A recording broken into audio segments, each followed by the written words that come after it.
നമ്മുടെ ഇന്ത്യൻ ആർമിയുടെ കീഴിൽ ജോലി ആഗ്രഹിക്കുന്നവർക്ക് പുതിയൊരു നോട്ടിഫിക്കേഷൻ കൂടി തമിഴ്നാട്ടിലേക്ക്, അതായത് ഡിഫൻസ് സർവീസ് സ്റ്റാഫ് കോളേജിലേക്ക് വിളിക്കാൻ പോകുന്ന കാര്യം നമ്മൾ അപ്ഡേറ്റ് ചെയ്തിട്ടുണ്ടായിരുന്നു. അതിൻ്റെ നോട്ടിഫിക്കേഷൻ വന്നിരിക്കുകയാണ്. അതിൻ്റെ ഡീറ്റെയിൽസിലേക്ക് നമുക്ക് കിടക്കാം.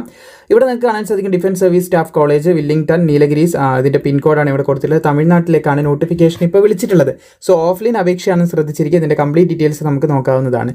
ലോവർ ഡിവിഷൻ ക്ലർക്ക് വന്നത് കാണാൻ സാധിക്കും. അതിൻ്റെ സാലറി ഇവിടെ കൊടുത്തിട്ടുണ്ട്. എത്ര വേക്കൻസി വന്നിട്ടുണ്ടെന്നുള്ള കാര്യം കൊടുത്തിട്ടുണ്ട്. 18 to 27 വയസ്സ് വരെയാണ് എല്ലാ പോസ്റ്റിനും അപേക്ഷിക്കേണ്ട പ്രായപരിധി എന്ന് പറയുന്നത്.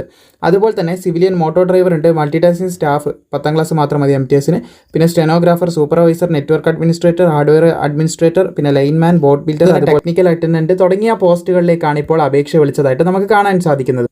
സോ ഇതിന് അപേക്ഷിക്കേണ്ട യോഗ്യതയും ബാക്കിയുള്ള കാര്യങ്ങളും കൂടി നോക്കാവുന്നതാണ്. ഇവിടെ നമുക്ക് കാണാൻ സാധിക്കും ലോവർ ഡിവിഷൻ ക്ലർക്കിന് +2 ഉണ്ടായിരിക്കണം. അതുപോലെ തന്നെ സ്കിൽ ടെസ്റ്റ് ഉണ്ട്, ടൈപ്പിംഗ് ടെസ്റ്റ് ആണ്. 35 വേർഡ് പെർ മിനിറ്റിൽ ഇംഗ്ലീഷ് ടൈപ്പ് ചെയ്യാനായിട്ട് സാധിക്കണം. അതുപോലെ തന്നെ അതില്ലാന്നാണ് 30 വേർഡ് പെർ മിനിറ്റിൽ ഹിന്ദി കമ്പ്യൂട്ടറിൽ ടൈപ്പ് ചെയ്യാൻ സാധിച്ചാലും അപ്ലൈ ചെയ്യാൻ സാധിക്കുമെന്ന് ശ്രദ്ധിച്ചിരിക്കുക.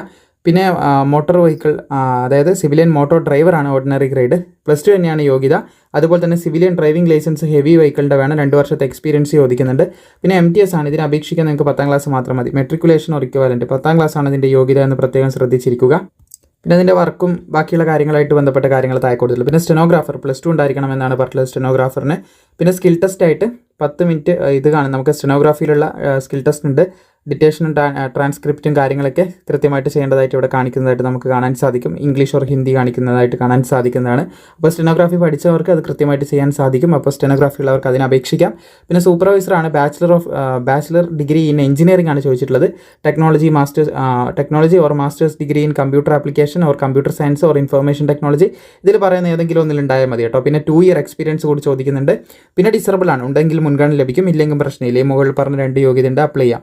പിന്നെ നെറ്റ്വർക്ക് അഡ്മിനിസ്ട്രേറ്റർ ആണ്, +2 ആണ് യോഗ്യതയായിട്ട് പറഞ്ഞിട്ടുള്ളത്.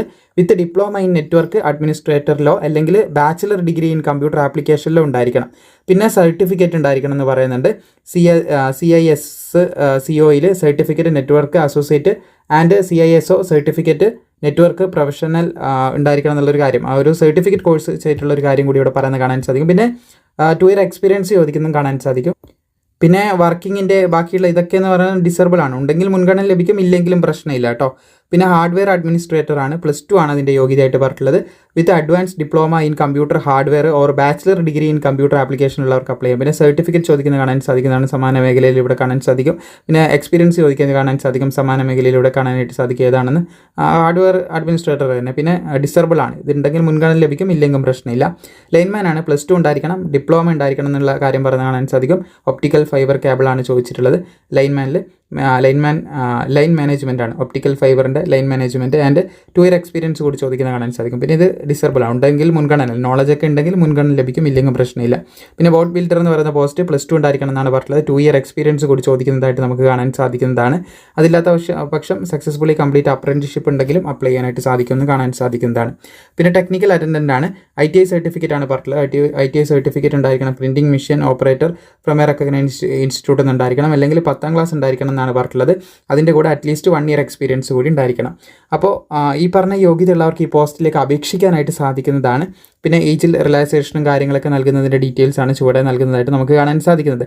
അപ്ലൈ ചെയ്യേണ്ടത് ഓഫ്ലൈനായിട്ടാണ്. ഓഫ്ലൈനായിട്ട് തുടക്കത്തിൽ നമ്മൾ കാണിച്ചിട്ടുള്ള the commandant defence service staff, ഇത് കണ്ടോ, ഈ ഒരു അഡ്രസ്സിലേക്ക് നിങ്ങൾക്ക് എന്ത് ചെയ്യാം, ടു അഡ്രസ്സായിട്ട് ഇത് വെച്ചിട്ട് ഇതിലേക്കാണ് നിങ്ങൾ അപേക്ഷ സമർപ്പിക്കേണ്ടത്. പിന്നെ അതുപോലെ അപേക്ഷാ ഫോമും ഉണ്ട്, അത് ഞാൻ പ്രൊവൈഡ് ചെയ്യാൻ കാണിച്ചു തരാം. സോ ഇതാണ് അപേക്ഷാ ഫോം എന്ന് പറയുന്നത്. ഇത് കെയർഫുള്ളായിട്ട് റീഡ് ചെയ്ത് നിങ്ങൾക്ക് എന്ത് ചെയ്യാം, നിങ്ങളുടെ ബേസിക് ഡീറ്റെയിൽസ് ആണ് ഇവിടെ ചോദിക്കുന്നത്. റോൾ നമ്പർ നിങ്ങൾ ഫില്ല് ചെയ്യേണ്ടത് അവർ ചെയ്യുന്നതാണ്. നിങ്ങളുടെ നെയിം കൃത്യമായിട്ട് എൻ്റർ ചെയ്യുക. അത് hand write form will be rejected എന്ന് പറയുന്നുണ്ട്. അത് നിങ്ങൾ എന്ത് ചെയ്യണമെന്ന് വെച്ചാൽ ടൈപ്പ് റൈറ്റ് ചെയ്തിട്ട് ബ്ലാക്ക് ലെറ്ററിൽ ടൈപ്പ് റൈറ്റ് ചെയ്തിട്ട് ചെയ്യാനായിട്ട് ശ്രദ്ധിക്കുക. ഇവിടെ ഫോട്ടോ അപ്ഡേറ്റ് ചെയ്യാനായിട്ട് ശ്രദ്ധിക്കുക. എന്നിട്ട് കൃത്യമായിട്ട് നിങ്ങളുടെ കാര്യങ്ങൾ, നിങ്ങളുടെ mobile number, date of birth കാര്യങ്ങൾ ഇതൊക്കെ കൃത്യമായിട്ട് ഇവിടെ എൻ്റർ ചെയ്തിട്ട് ഇത് നിങ്ങൾ നേരത്തെ പറഞ്ഞ ആ ഒരു അഡ്രസ്സിലേക്ക്, തമിഴ്നാട്ടിലെ ആ ഒരു അഡ്രസ്സിലേക്ക് അയച്ചാൽ മതിയാവുന്നതാണ്.